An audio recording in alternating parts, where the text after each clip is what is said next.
السلام عليكم ورحمة الله. السلام عليكم ورحمة الله.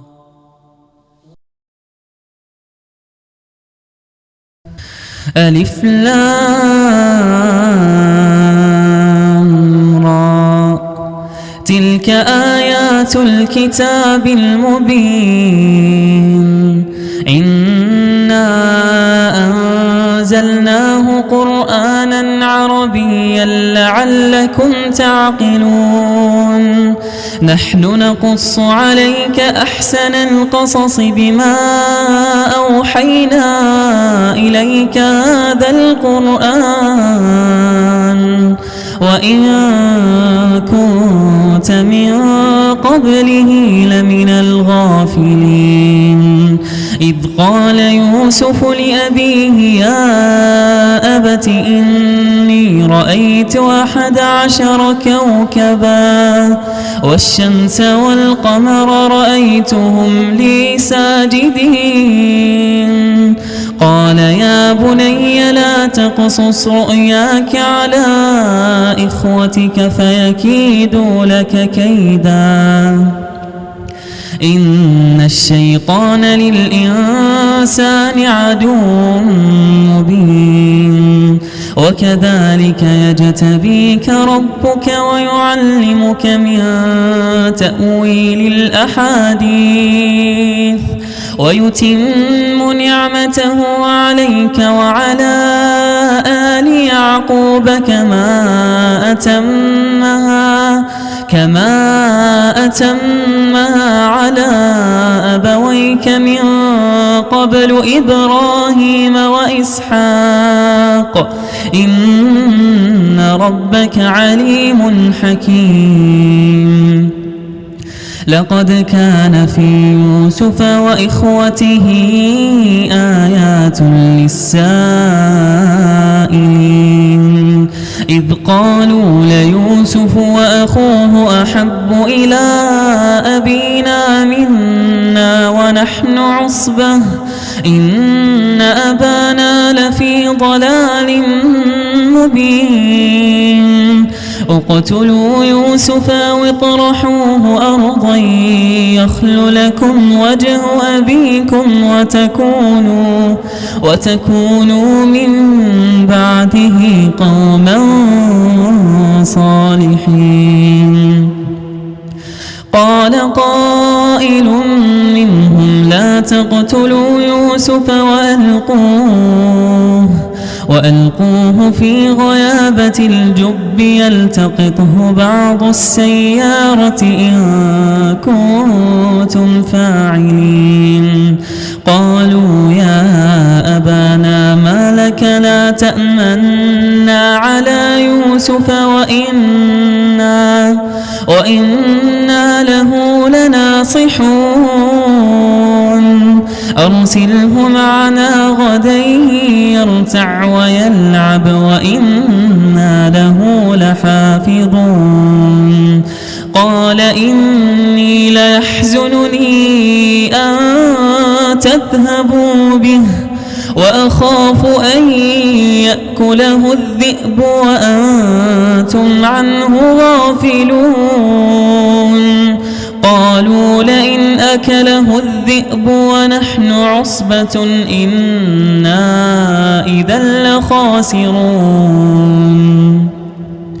فلما ذهبوا به وأجمعوا أن يجعلوه في غيابة الجب وأوحينا إليه لتنبئنهم بأمرهم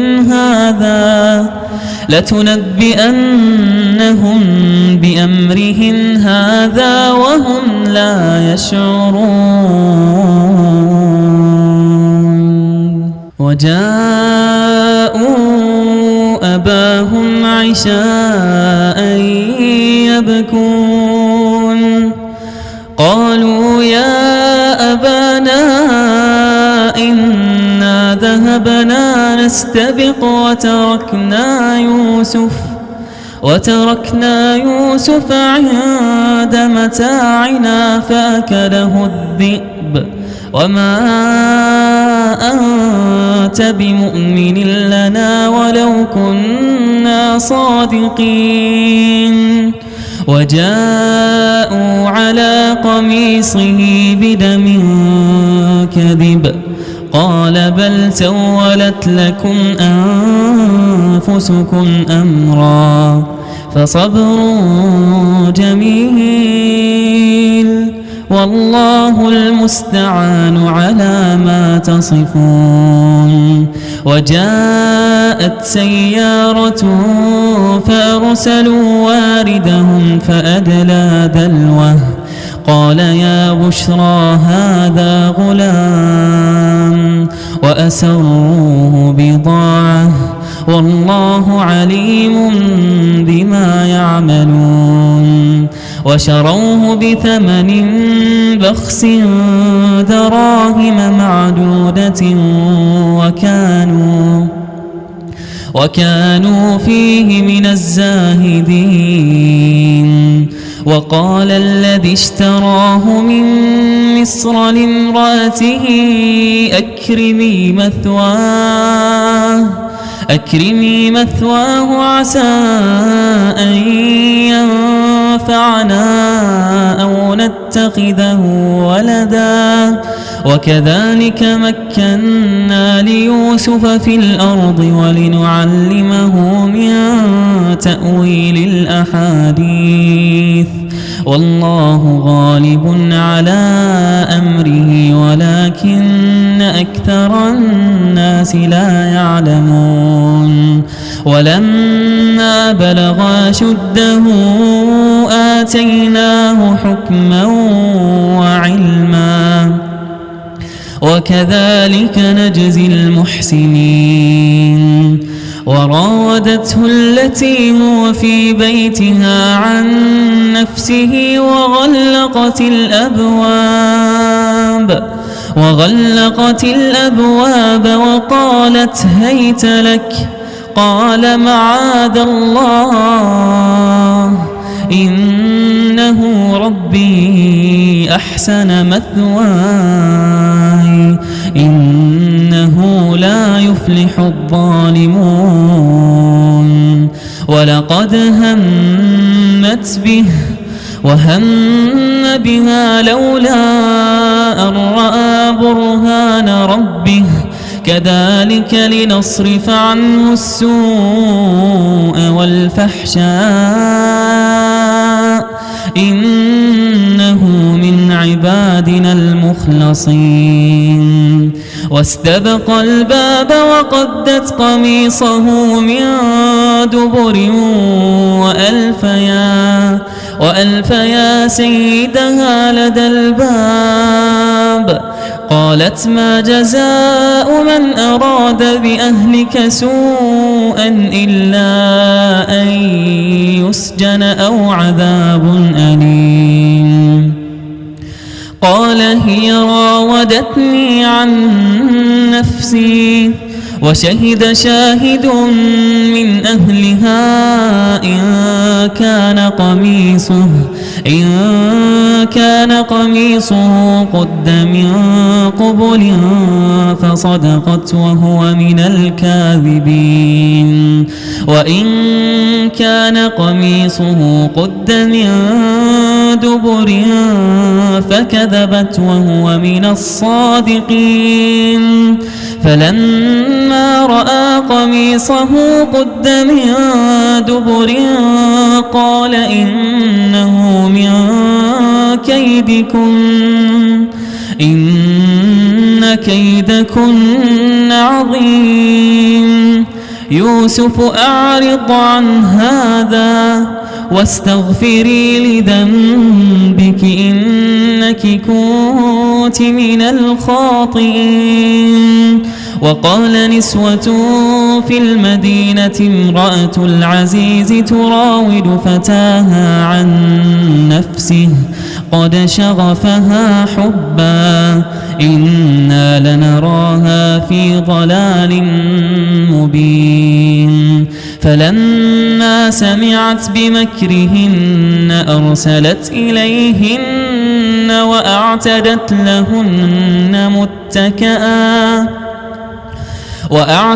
لهن متكأ وآتت كل واحدة منهن سكينا وقالت اخرج عليهم. فلما رأينه أكبرنه وقطعن أيديهن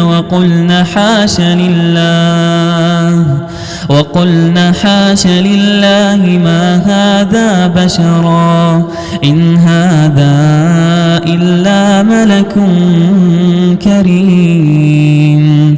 قالت فذلكن الذي لمتنني فيه ولقد راودته عن نفسه فاستعصم ولئن لم يفعل ما آمره ليسجنن وليكونن من الصاغرين.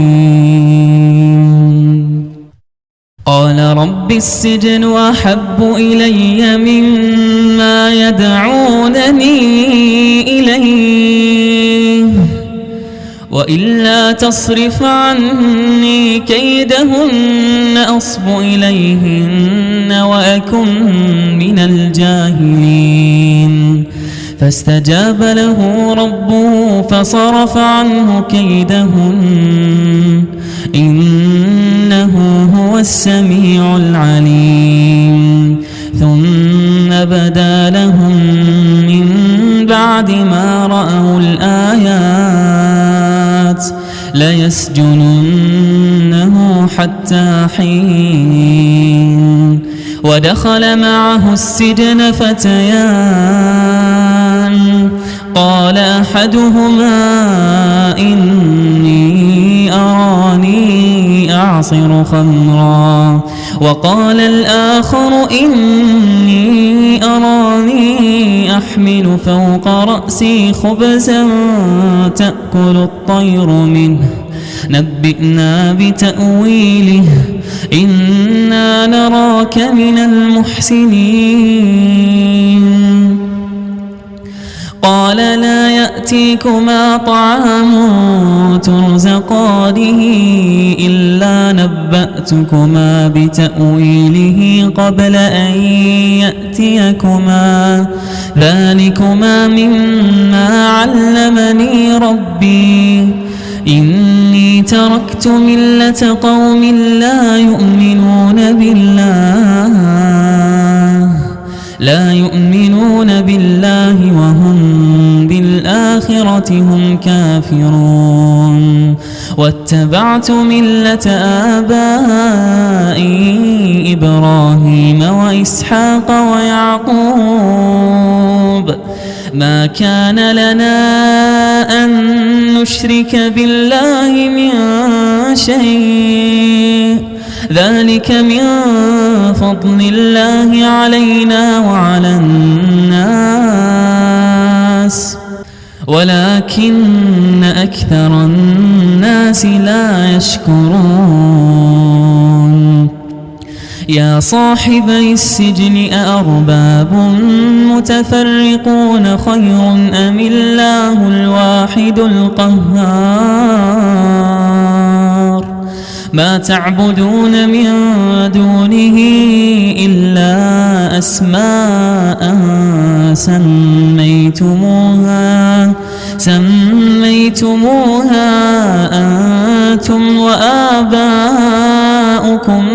ما أنزل الله بها من سلطان إن الحكم إلا لله أمر ألا تعبدوا إلا إياه ذلك الدين القيم ولكن أكثر الناس لا يعلمون.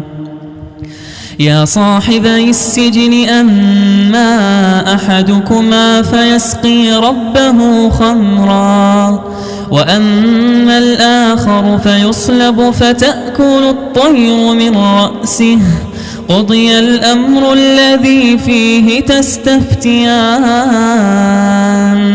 وقال للذي ظن أنه ناج منه اذكرني عند ربك فأنساه الشيطان ذكر ربه فلبث في السجن 10 سنين وقال الملك إني أرى 7 بقرات سمان يأكلهن 7 عجاف و7 سنبلات خضر وأخر يابسات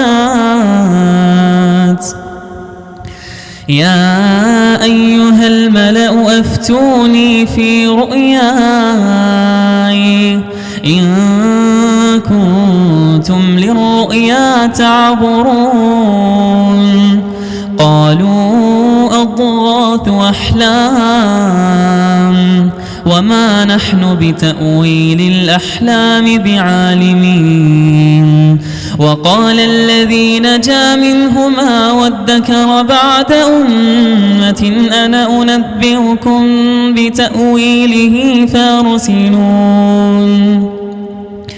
يوسف أيها الصديق أفتنا في 7 بقرات سمان يأكلهن 7 عجاف و7 سنبلات خضر وأخر يابسات لعلي أرجع إلى الناس لعلهم يعلمون قال تزرعون 7 سنين دابا فما حصدتم